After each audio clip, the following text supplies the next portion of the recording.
राज्य सरकार के कर्मियों का प्रमोशन से संबंधित है, उस पर निर्णय हुआ है। आज मैं उसके बारे में सभी को जानकारी देना चाहूँगा। राज्य सरकार अभी तक जो व्यवस्था थी, माननीय सर्वोच्च न्यायालय में जो मुकदमा चल रहा था और स्टे लगा हुआ था, उसके कारण से राज्य सरकार सभी जो कर्मचारी और पदाधिकारियों को कार्यकारी व्यवस्था के रूप में अपने ही वेतनमान में प्रभार देती थी। इसका मतलब ये है कि जो जूनियर इंजीनियर थे वो कार्यपालक अभियंता की चार्ज में थे अपने ही वेतनमान में। कार्यपालक अभियंता कुछ मामलों में अधीक्षण अभियंता के और चीफ इंजीनियर के भी चार्ज में थे अपने वेतनमान में। इसी प्रकार सहायक प्रशाखा पदाधिकारी के चार्ज में थे। तो जो सभी संबंधित हमारे पदाधिकारी और कर्मचारी हैं, जैसे डिप्टी कलेक्टर में देखा जाए तो जिनको जॉइंट सेक्रेटरी में होना था, वो जॉइंट सेक्रेटरी के प्रभार में तो हैं, किंतु डिप्टी सेक्रेटरी का वेतन लेते थे। तो राज्य सरकार ने यह निर्णय लिया है कि एक नियमावली गठन की गई और इस पर मंत्रिपरिषद में स्वीकृति दिया गया। अब ये निर्णय लिया गया कि अब उच्चतर पद धारक लोक सेवक को उच्चतर पद का वेतनमान और सभी सुविधाएं दी जाएंगी। मतलब अगर वो डिप्टी सेक्रेटरी हैं किंतु जॉइंट सेक्रेटरी का कार्य कर रहे हैं तो जॉइंट सेक्रेटरी का उनको वेतनमान भी दिया जाएगा और उनका जो भी सुविधा जॉइंट सेक्रेटरी होगी। अगर जूनियर इंजीनियर है, वो कार्यपालक अभियंता का चार्ज में है, तो कार्यपालक अभियंता का जो प्रमोशन के माध्यम से, अब कार्यपालक अभियंता के माध्यम से अगर कार्यपालक अभियंता का प्रमोशन के पद पर हैं तो उनको वेतनमान दिया जाएगा। व्यवस्था यह की गई है क्योंकि मामला अभी भी आरक्षण से संबंधित जो प्रोन्नति में आरक्षण का संबंध मामला अभी भी सर्वोच्च न्यायालय में लंबित है।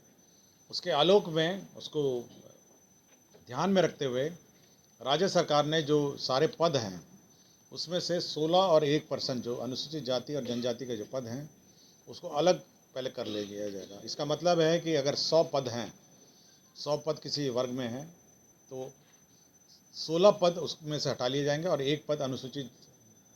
16% अनुसूचित जाति का और 1% अनुसूचित जनजाति का, जो 17 पद हैं उसको पहले हटा लिए जाएंगे। मतलब कि आपका 83 पद बच जाते हैं। अब इस 83 पद में जो सामान्य रूप से जो प्रमोशन होता है वो कार्य किया जाएगा और उसके पश्चात यह देखा जाएगा कि हर वर्ग में, हर लेवल पे, जेई में, एई में या जॉइंट सेक्रेटरी में, डिप्टी सेक्रेटरी में या सहायक में, प्रशाखा पदाधिकारी और अन्य सभी वर्गों में यह देखा जाएगा कि जो अनुसूचित जाति और जनजातियों का जो रिप्रेजेंटेशन है वो उचित है या नहीं, उपयुक्त है या नहीं है। मतलब कि जब आप जनरली उसको आप प्रमोट करेंगे तो यह संभावना बन सकती है कि कुछ अनुसूचित जाति और जनजाति का रिप्रेजेंटेशन उच्चतर पद में कम हो जाए, तो उतना वेकेंट रखा जाएगा।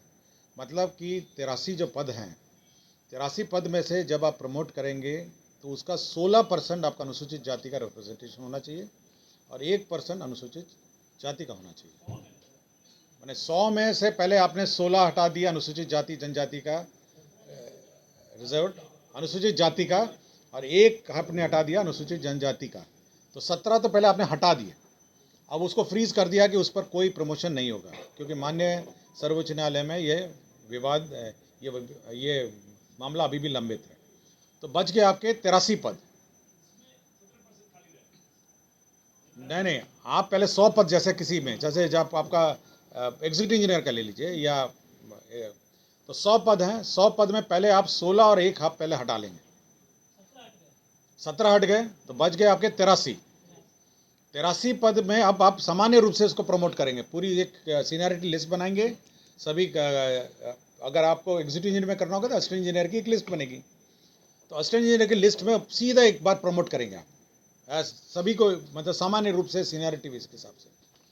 लेकिन यह संभावना है कि क्योंकि अनुसूचित जाति जनजाति अपने अलग अलग जगह पे हैं सीनियरिटी की लिस्ट में, वो कहीं हो सकता है कि वो जब फाइनली 83 में जब प्रमोशन होगा तो हो सकता है वो 16 और 1 में, और मतलब 16% इस 83 का 16% और 83 का 1% भरे नहीं होंगे। तो यदि नहीं भरते हैं तो उसको खाली रखा जाएगा और उसके बारे में बाद में निर्णय लिया जाएगा। अब बिल्कुल क्लियर हो गया हमें, इसमें कोई डाउट नहीं है। पहले फॉर्मूला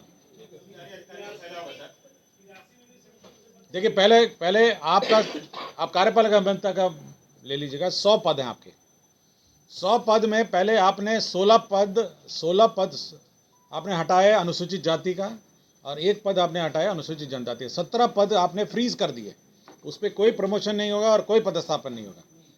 तो केवल अब पदस्थापन होगा 83 में। अब 83 के लिए आपके पास एक सूची है असिस्टेंट इंजीनियर की, सहायक अभियंताओं की, उसकी वरीयता सूची है। आप उस वरीयता सूची के हिसाब से उसको प्रमोट करेंगे। जब आप उस वरीयता सूची के हिसाब से प्रमोट करेंगे तो हो सकता है कि आप जब वरीयता जनरल मतलब सभी को एक साथ सामान्य मांग के आप प्रमोट करेंगे एक वरीयता सूची के हिसाब से, तो ये संभावना है कि जब कार्यपालक अभियंता में आप प्रमोट कर रहे होंगे तो उनका जो अनुसूचित जाति और जनजाति का रिप्रेजेंटेशन जो है वो 16 और 1 से कम हो सकता है। कुछ जगह हो सकता है, प्रशाखा में हो सकता है, या सहायक से वरीय में हो सकता है, या अंडर सेक्रेटरी से डिप्टी सेक्रेटरी में हो सकता है कम हो जाए। तो आप उतना पद खाली रखेंगे जितना भरा नहीं जाता है। मतलब ये बिल्कुल स्पष्ट है। 16 और 1 का आप हिसाब से आप उसको चेक करेंगे कि वास्तव में 16 और 1% प्रमोट हुए या नहीं हुए।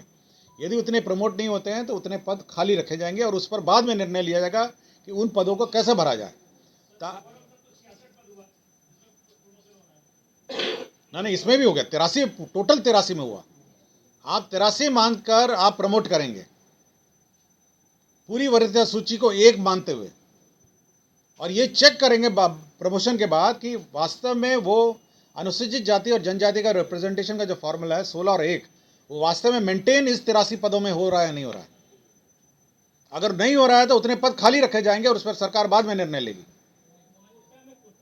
हाँ हाँ हाँ हाँ हाँ, मतलब 83 में कोटा, मतलब कोटा वाला पहले फ्रीज किए और ये 2016 से पेंडिंग है, 2016 से पेंडिंग है। मतलब 6 साल से हम लोग प्रोन्नति नहीं कर पाए हैं, तो इसलिए वैकल्पिक रूप से हम लोगों ने ये व्यवस्था की है कि प्रमोशन हो और साथ ही अनुसूचित जाति और जनजाति का जो रिप्रेजेंटेशन है प्रमोशन में बाद में वो भी रहे। और जब फाइनली जो माननीय उच्च न्यायालय का सर्वोच्च न्यायालय का निर्णय आएगा तो वो जो 16+1 वो फ्रीज्ड वैकेंसीज हैं उस पर भी निर्णय होगा। फिर एक बार फिर से ये पूरी एक्सरसाइज प्रमोशन और रोस्टर की बात की जाएगी। कार्यकारी प्रभारी लेकिन रेगुलर है ये, मतलब अब रेगुलर वेतन है। मतलब अगर उसको प्रभार आप देते हैं सहायक अभियंता से असिस्टेंट इंजीनियर का, तो असिस्टेंट इंजीनियर का उसको वेतन देना पड़ेगा। तो असिस्टेंट इंजीनियर साहब एग्जीक्यूटिव इंजीनियर का जो प्रभार देते थे पहले, आप अपने वेतनमान में देते थे, अब उच्चतम वेतनमान में आप देंगे। मतलब वो क्योंकि मान्य अभी मामला अभी भी मतलब न्यायालय में विचाराधीन है ना, इसलिए कार्यकारी है।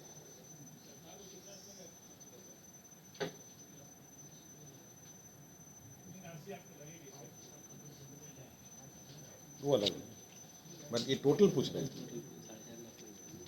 टोटल कर्मचारियों की संख्या पूछ रहे हैं।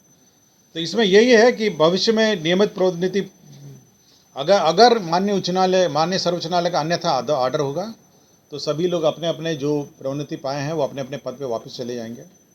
और किंतु जो वेतन इस बीच में उन्होंने लिया होगा या सुविधा ली होगी वो उनसे वसूलनीय नहीं होगी। मतलब अगर सर्वोच्च न्यायालय का जो भी फाइनल डिसीजन होगा तो सभी लोग अपने अपने पद पे वापस चले जाएंगे, लेकिन हम लोग वसूलेंगे नहीं उनका वेतन। क्लियर हो गया सब ये। और रोस्टर का जो बिंदु है, क्योंकि हम लोग फॉर्मूला अलग है तो तब तक ये स्थगित रहेगा। रोस्टर का जो हम लोग का व्यवस्था है प्रमोशन में, पहले रोस्टर बिंदु के हिसाब से होता था, अब पूरा एक ही सीनियरिटी लिस्ट से होगा। और फिर हम लोग चेक करेंगे कि अनुसूचित जाति और जनजाति का रिप्रेजेंटेशन उचित रूप में है। और इस संबंध में किसी को कुछ पूछना है? ठीक है, धन्यवाद। मंत्रिपरिषद ने एक निर्णय गृह विभाग से संबंधित लिया है। वामपंथी उग्रवाद प्रभावित राज्यों में केंद्र प्रायोजित विशेष आधारभूत संरचना योजना के अंतर्गत 2022-26 से तक का 37 करोड़ 83 लाख का योजना स्वीकृत किया है। 37 करोड़ 83 लाख का ये 22 से 26 का है। ये इंफ्रास्ट्रक्चर का उग्रवादी क्षेत्रों में इंफ्रास्ट्रक्चर का योजना है। बिहार पंचायत सेवा नियमावली 2010 में संशोधन किया गया है और इनकी जो सेवा नियमावली में अब 4 स्तर के होंगे।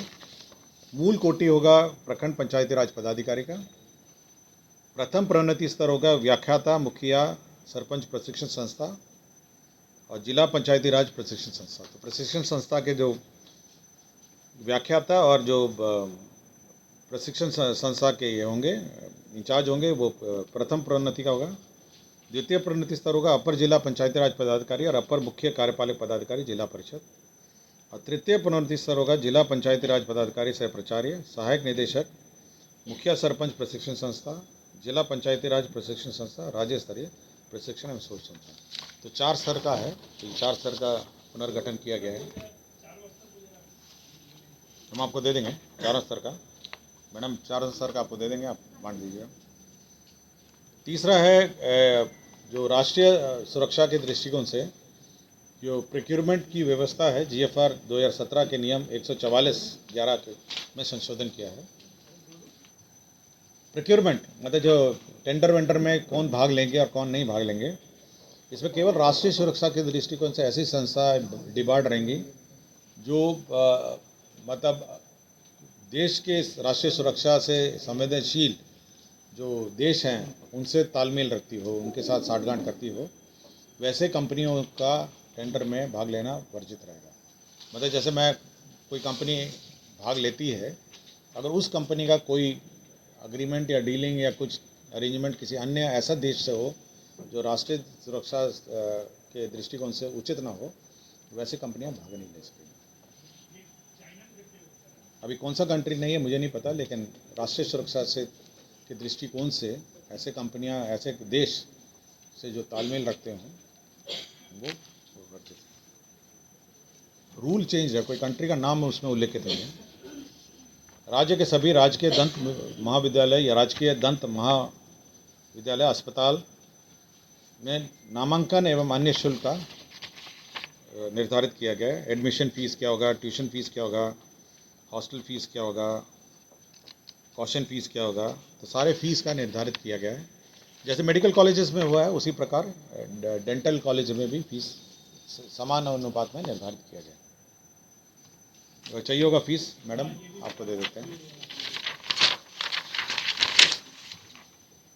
इंदिरा गांधी आयुर्विज्ञान संस्था पटना में 149 पदों का सृजन किया गया IGIMS में।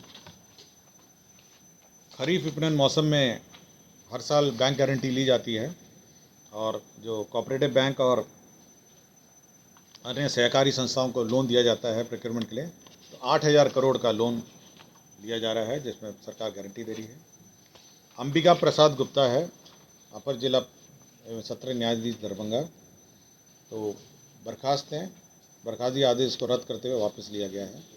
ये बर्खास्त हुए थे 3/9/2015 को, उनका बर्खास्तगी आदेश वापस लिया गया। तो यही 8 एजेंडा हैं जिस पर आज निर्णय लिया गया। धन्यवाद।